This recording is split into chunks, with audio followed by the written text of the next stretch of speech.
কিভাবে সিএসটিতে একটা ইমেজকে আমরা এক্সপোর্ট করতে পারি বা সেভ করতে পারি।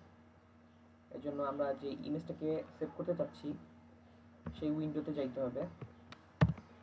তো আমরা মডেলের এই ছবিটি এক্সপোর্ট করব, ইমেজ হিসেবে সেভ করব।